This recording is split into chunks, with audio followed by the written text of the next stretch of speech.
Alright, today we're back with a quick little wallet build. We'll just need 3 pieces for this one.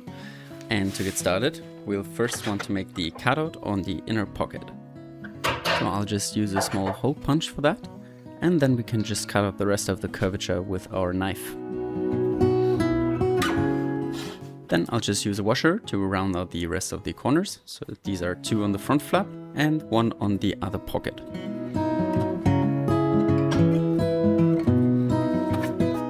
And next up, as always, we want to bevel and burnish all of those pieces so we can get that out of the way as well.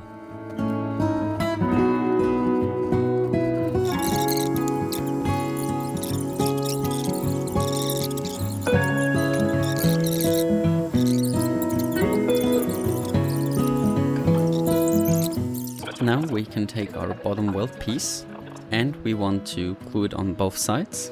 And also take the inner pocket and apply glue on the bottom as well. And then we wrap the pocket around the bottom welt so it forms its own small pocket. And then we can stitch up the remaining side of that pocket. So I'll just mark the stitch line and then we punch until we come close to the welt.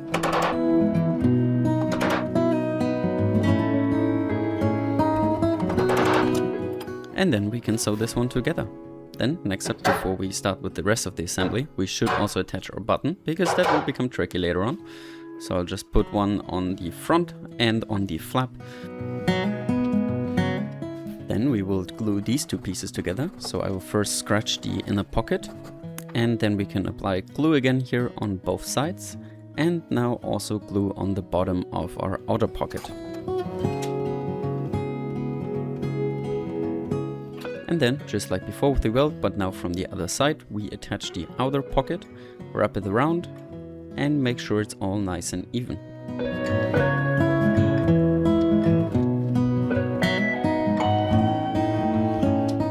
And now we can move on to stitching the bottom, but before that I will already insert a few cards, because that will make it easier to make sure that our punches are going straight.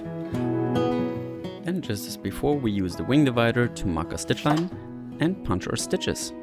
And then when we sew this, you want to wrap around the threads around the sides so we can make sure that the sides are reinforced.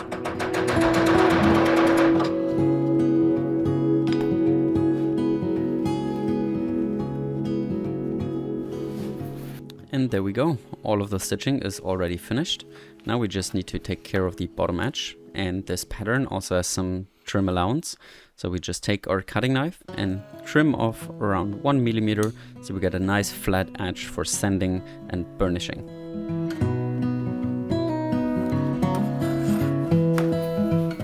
And sanding is exactly what we will do next. So here I'm starting off with 400, and first we want to sand it dry. Then I just apply some token oil, use the same grit but wet, and then we move on to the next one, which in my case is 600. Repeat the same 2 steps, and then a final iteration with 1000 grit sandpaper, and that should give us a really nice, smooth and clean edge.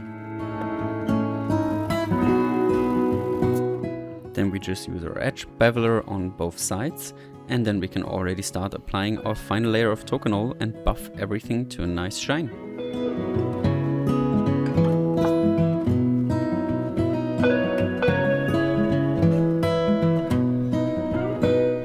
Overall, such a short and flat edge is perfect for practicing your burnishing skills. And yes, you can see here, this is a nice shiny one. And this is already the end of our build. So now you have a nice wallet where you can put in your bills alongside, and you have 3 pockets for either your cards and your coins. So you're all settled, and I hope you like this one, and I hope to see you in the next one.